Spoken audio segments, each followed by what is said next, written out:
আমি তৃতীয় লিঙ্গ দেখে আমার রক্ত দিয়ে চলবে না সেটা কিন্তু হয় না। রক্ত হচ্ছে গ্রুপ লেখা, কারো নাম লেখা নেই। যত মানুষের রক্ত লাগবে সবাইকে দেব। আমাদের যদি মৃত্যু হয় হোক, আমরা তারপরও মানুষকে বাঁচাবো। রক্তের জন্য একটা বাচ্চা মরে যাবে তা হয় না, আমরা রক্ত দিয়ে বাচ্চাটাকে বাঁচিয়ে তুলব। ঢাকার উত্তরায় বিমান বাহিনীর প্রশিক্ষণ বিমান বিধ্বস্তের ঘটনায় দগ্ধ শিশুদের রক্তের প্রয়োজন মেটাতে এগিয়ে এসেছেন তৃতীয় লিঙ্গের হিজড়া জনগোষ্ঠীরা। জাতীয় বার্ন ও প্লাস্টিক সার্জারি ইনস্টিটিউটে তাদের দেখা মিলছে। এই নেগেটিভ রক্তটার বেশি প্রয়োজন, ওটা বেশি প্রবলেম দেখা দিচ্ছে। যত মানুষের রক্ত লাগবে সবাইকে দেব। আমাদের যদি মৃত্যু হয় হোক, আমরা তারপরও মানুষকে বাঁচাবো। শিশুরা যে অ্যাক্সিডেন্ট হয়েছে এবং কি বাবা মা কার ভাই কার মা অ্যাক্সিডেন্ট হয়েছে, আমরা সবার পাশে দাঁড়াতে চাই। আমরা সব হিজড়া অ্যাক্সিডেন্ট হয়েছে। আজকে হয়তো আমার হলে আমরা পাবলিককে পেতাম না কাছে, কিন্তু পাবলিকের জন্য আমরা সব সময় যেতে পাশে যাওয়ার জন্য রাজি। আমরা মরতেও রাজি আছি। আপনারা আমাদের অন্য চোখে দেখলে কি হবে, কিন্তু আমরা পাবলিককে অন্য চোখে দেখি না, তখন আমরা মানুষ, তাই না? আল্লাহ তো আমাদের মানুষ হিসাবে বানিয়েছে। আপনারা পাবলিকদের একটা কথাই বলে, আপনারা কেউ আমাদের খারাপ চোখে দেখবেন না। আমরা হিজড়া, আমরাও মানুষের পাশে দাঁড়াতে চাই। আপনাদের ভালো চোখে দেখবেন, আপনাদেরও ভালো হবে, তাই না? যদি কারো রক্ত লাগে, রক্তের প্রয়োজন হয়, আমাদের রক্ত দেওয়ার জন্য আমরা প্রস্তুত। আমরা রক্তের টেস্ট করাইছি, রক্তের গ্রুপ জানছি, রক্তের নাম, আমাদের নাম্বার সব কিছু লেখা গেছি। যদি প্রয়োজন হয় আমাদেরকে ডাকবে, আমরা রক্ত দেওয়ার জন্য প্রস্তুত আছি। রক্ত কারো নাম লেখা নেই, রক্ত হচ্ছে গ্রুপ লেখা, কারো নাম লেখা নেই। রক্তের প্রয়োজন হলে সবার কাছ থেকে সবাই রক্ত নিয়ে চলতে পারে। তার জন্য যে আমি তৃতীয় লিঙ্গ দেখে আমার রক্ত দিয়ে চলবে না সেটা কিন্তু হয় না।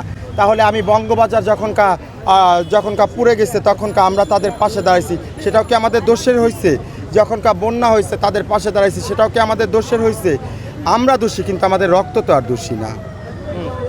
দোষী না। বিধাতা যাকে যেভাবে গড়াইছে সেভাবেই সে গড়বে।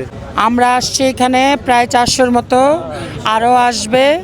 হ্যাঁ, এখানে গতকালের যে ঘটনাটা ঘটেছে উত্তরা মাইলস্টোন স্কুলে, এই ঘটনাটা আমরা অনলাইনে এবং টিভি নিউজে দেখে আমরা অনেক কষ্ট পেয়েছি, আমাদের অনেক খারাপ লেগেছে। এটা দেখে আমরা আজকে সবাই একত্র হয়ে এখানে রক্ত দেওয়ার জন্য আসছি। ছোট বাচ্চারা অনেক অসুস্থ, অনেকে মারা গেছে। আর যারা অসুস্থ, যাদের রক্ত লাগবে, আমরা রক্ত দিতে আসছি। আমরা তৃতীয় লিঙ্গের লোক এগিয়ে আসছি এবং দেশবাসীর কাছে আমাদের আহ্বান, আপনারাও আসেন, ছোট ছোট বাচ্চাদের বাঁচান। আমাদের একটু ফোঁটা রক্তের জন্য যদি একটু ফুল বেঁচে যায়, তাহলে আমরা আমাদের ধন্য মনে করব। ঠিক আছে, সে আজকে আমার ভাই হইতে পারতো, সে আজকে আমার বোন হইতে পারতো, বা আমার সন্তানই হইতে পারতো, তাই না? তা আমি দেশবাসীর কাছে এটা আহ্বান জানাচ্ছি যে আমরা আসছি, আপনারাও আসেন, বাচ্চাদের পাশে দাঁড়ান। আপনারা সবাই দেখেছেন দেশবাসী ভয়াবহ দুর্ঘটনা হয়েছে, অনেক শিশুদের বাচ্চাদের প্রাণ গিয়েছে। আর যারা বেঁচে আছে, দোয়া করি আল্লাহ যেন তাদেরকে ভালো রাখে।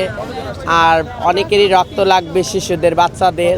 আমরা এর জন্য আসছি, রক্ত দেওয়ার জন্য আসছি, ঠিক আছে? আর অনেকেরই এই রক্তের বেলাটের যারা জানে দিবে, আর যারা জানে না পরীক্ষা করে দিবে অবশ্যই। আমরা রক্ত দেওয়ার জন্য আসছি। সামান্য একটু রক্তের জন্য একটা বাচ্চা মরে যাবে তা হয় না, আমরা রক্ত দিয়ে বাচ্চাটাকে বাঁচিয়ে তুলব। আমরা দেশের মানুষ, দেশের নাগরিক, মানুষের জন্য। আমরা হিজড়া হয়েছি দেখে কী হয়েছে, আমরাও মানুষ, জনগণের সাথে আমরা বিপদে থাকতে চাই। আপনাদের বিপদে আজকে না, আমরা এর আগেও ছিলাম, অবশ্যই থাকবো, কেন থাকবো না? আপনাদেরই ভাই, আপনাদেরই বোন।